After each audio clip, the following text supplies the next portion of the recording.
The Night of Shadows. The night King Ojah was born, strange things happened. The wind stopped moving.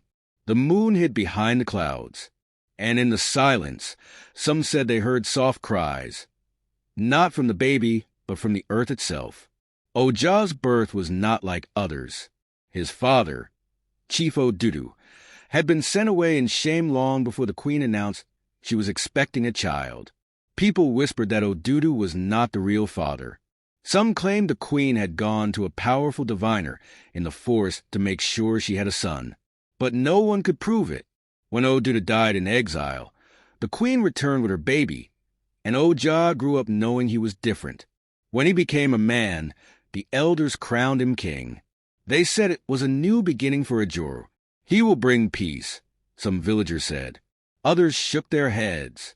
How can a child with no father bring peace? At first, King Ojah seemed kind. He built wells for clean water. He called for more markets and festivals. People sang his praises. But behind his smile, there was something that made many uneasy. His eyes always seemed to watch too closely, as if he could see into your thoughts. One day, a farmer named Tun was accused of stealing from the king's land. Ojah ordered his punishment in front of the whole village. "Let this be a lesson," he said with a calm voice. But what happened next shocked everyone. Tun's land was taken, his family forced to leave the village. It was more than punishment, it was cruelty.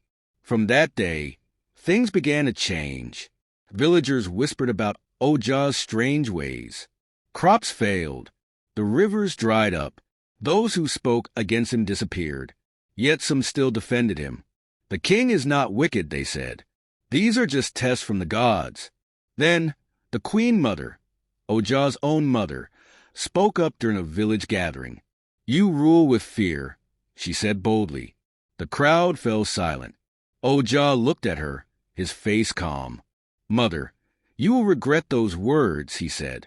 That night, she was taken away, never to be seen again. Fear gripped the village, but so did anger. An old woman named Mama F, known for her dreams, told the people about a vision she had. "I saw the king's crown turn to fire," she said. "It burned everyone around him. If we do nothing, we will all burn." Some believed her. Others were too scared. But when more villagers disappeared, the people could no longer stay silent. One stormy night, they gathered in secret. "We must end this," a young hunter said. "The king's time is over." The crowd grew larger as they moved toward the palace. Lightning flashed, lighting up the dark sky.